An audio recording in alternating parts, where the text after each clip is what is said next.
भगवान रमण महर्षि उम्र के किस पड़ाव में आत्म साक्षात्कार हो सकता है के विषय में कहते हुए कहते हैं, सामान्यतया प्रबलता पूर्वक विचार करने की सामर्थ्य होने पर मन को सबल माना जाता है, परंतु इस प्रकरण में मन तब सबल है जब वह विचार मुक्त रह सके।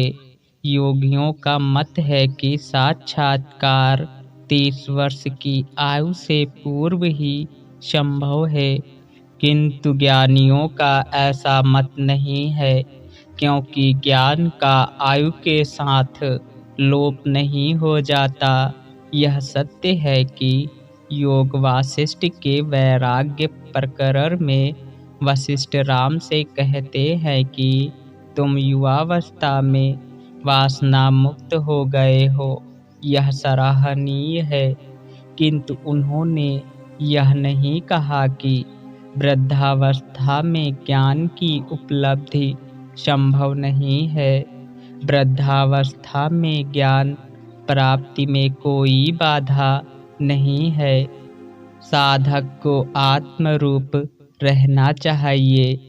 यदि वह ऐसा न कर सके तो उस अहम के वास्तविक आशय का निर्धारण करना चाहिए तथा जब भी अन्य विचार उत्पन्न हो तो पुनः पुनः उस पर मन को लाना वांछित है।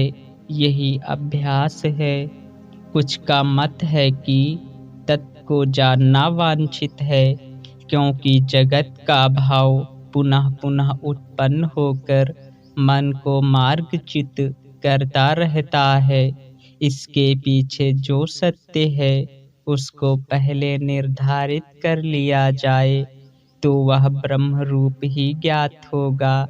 स्वयं का भाव उसके पश्चात ग्रहण किया जाता है। यह जीव है। अंततः जीव ब्रह्म से एक हो जाएगा, किंतु इस सब की क्या आवश्यकता? क्या आत्मा से पृथक जगत का अस्तित्व संभव है? अहम सर्वदा ब्रह्म है। तर्क अथवा अभ्यास द्वारा इसका परिचय निर्धारित करना आवश्यक नहीं। आत्म साक्षात्कार ही पर्याप्त है। यह सर्वदा ब्रह्म है।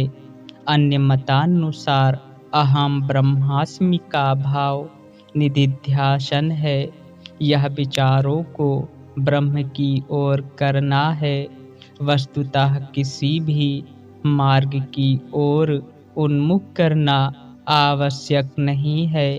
आत्मज्ञान प्राप्त करो तथा यही लक्ष्य सिद्धि है। आत्मा का परिचय प्राप्त करने के लिए किसी लंबी प्रक्रिया की आवश्यकता नहीं है।